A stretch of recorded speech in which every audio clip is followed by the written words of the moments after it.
చూడాలి మరి, ఎందుకంటే 2 స్థానాల్లో విజయ్ పోటీ చేస్తున్నారు కాబట్టి 2 స్థానాల్లో భారీ మెజార్టీతో ఆయన విజయం దిశగా అడుగులు వేస్తున్నారు. తిరుచి ఈస్ట్లో ఆయన భారీ మెజార్టీ కనిపిస్తుంది, లీడ్లో కనబడుతున్నారు. పెరంబూరులో కూడా ఆయన మంచి లీడ్ కనబరుస్తూ ఉన్నాడు.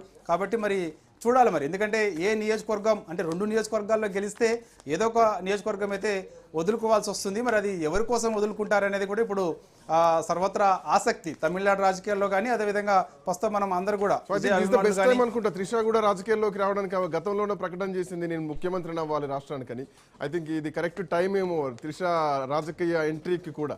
మేబీ పుట్టినరోజు నాడే రాజకీయ అరంగేట్రం జరగబోతుందేమో అనుకోవాలి.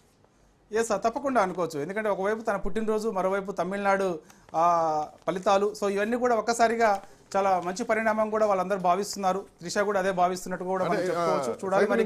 పాయింట్, ఒకవైపు తన పుట్టినరోజు, ఇంకోవైపు తమిళనాడులో ఒక కొత్త ప్రభుత్వ పుట్టినరోజు కూడా ఈ రోజు శంకుస్థాపన. ద్రవిడ భావజాలం డిఎంకే ఏడిఎంకే మధ్యలో ఊగిసలాడేటువంటి ప్రభుత్వం ఇంకో కొత్త దశగా ఒక కొత్త ప్రభుత్వం పుట్టిందని కూడా అనుకోవడానికి అవకాశం కనిపిస్తోంది కదా.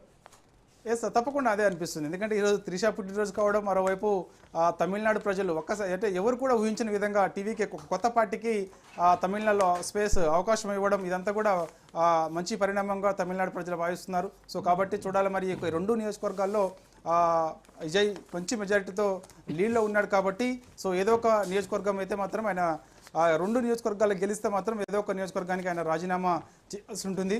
మరి అదే తిరుచి ఈస్ట్కి ఆయన రాజీనామా చేస్తారా, లేకపోతే పెరంబూరికి రాజీనామా చేస్తారో తెలియదు కానీ, సో ఏదో ఒక నియోజకవర్గంలో మాత్రం మరి ఒకవేళ అది రాజీనామా చేస్తే ఆ సీటు మరి త్రిషకి ఇస్తారా, లేకపోతే తనకున్నటువంటి అభిమానులు భాగంగా ఏమన్నా పోటీ ఉంటే వాళ్ళకి ఇస్తారా, ఎవరికి ఇస్తారో తెలియదు. ఎందుకంటే ఇప్పటివరకు విజయ్ కొత్త అభ్యర్థుల్ని కొత్త మొహాలు పెట్టే, నేనే విజయ్ అనుకుని అక్కడ నిల్చున్న అభ్యర్థి విజయ్ అనుకుని ఓటేయండి అంటే ఓటేస్తేనే దగ్గర 109, 110 మంది ఈరోజు గెలుస్తున్నటువంటి పరిస్థితి అనిపిస్తుంది. అట్లాంటిది పరిచయం లేని వ్యక్తులనే గెలిపించిన తమిళ ప్రజలు ఇక త్రిష దిగితే ఖచ్చితంగా గెలిపిస్తారని చెప్పడంలో ఎట్లాంటి సందేహం లేదు. వెరీ ఈజీ టాస్క్ ఏమో.